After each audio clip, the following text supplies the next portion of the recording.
The inspiration for this painting came from a sewing applique pattern that I created many years ago, and in posting it to my new website, I decided to create a painting out of it. I chose gouache watercolors for this painting. Gouache is a type of watercolor paint that is just a little bit thicker than regular watercolor, and I decided I really like it. This is a list of the colors that I used, and I found that I could use them together, mixing more or less water and more or less white, and come up with just about any color that I needed. These are the brushes that I used. I started by simply sketching the same basic pattern that I had used on my applique pattern, and that is available for you to download free on our website.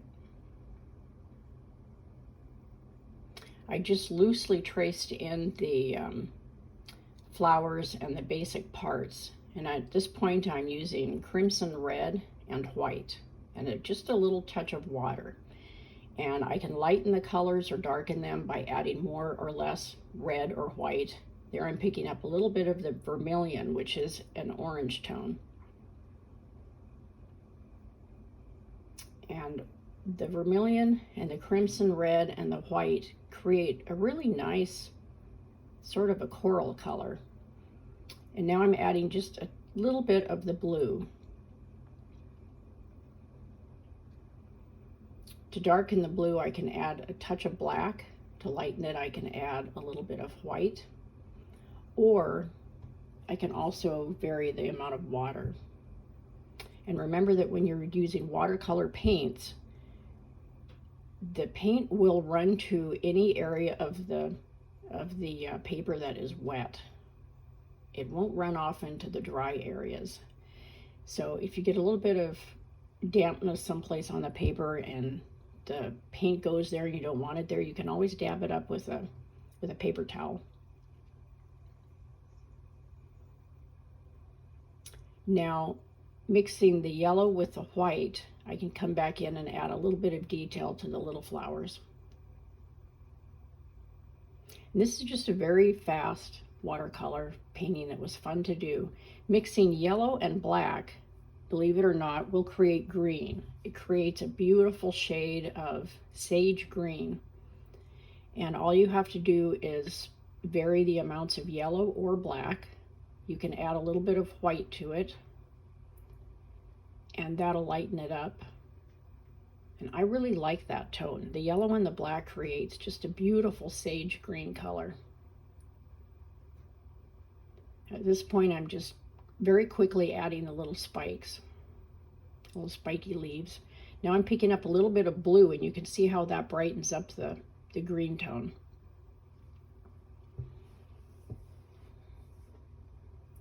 So yellow, black, white, and blue will get you just about any shade of green that you would like. You can also practice throwing in a little bit of burnt sienna or other tones like that.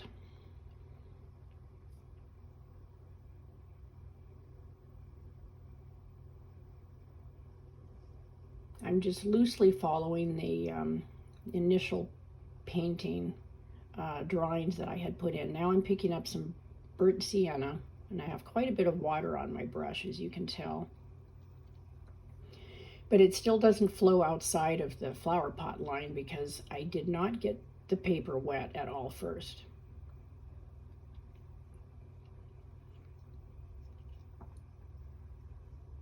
And I'm adding shading or highlights by just adding either more or less water or picking up a few other colors.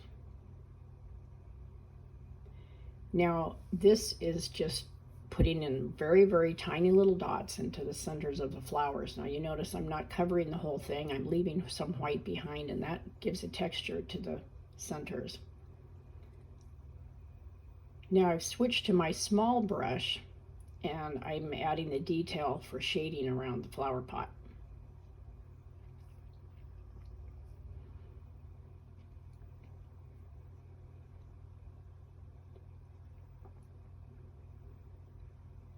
And all that I'm using there is the burnt sienna And I might have a tiny, tiny little bit of black on the brush, but black goes a long way, so you hardly need any. Now I've pulled in a little bit of a gold tone, which was just a little bit of the yellow mixed with the burnt sienna. It's not enough to make the pot look yellow or anything, but it just kind of gives a nice glow. Now I'm back with my small brush and the crimson color, adding some lines for detail in the petals.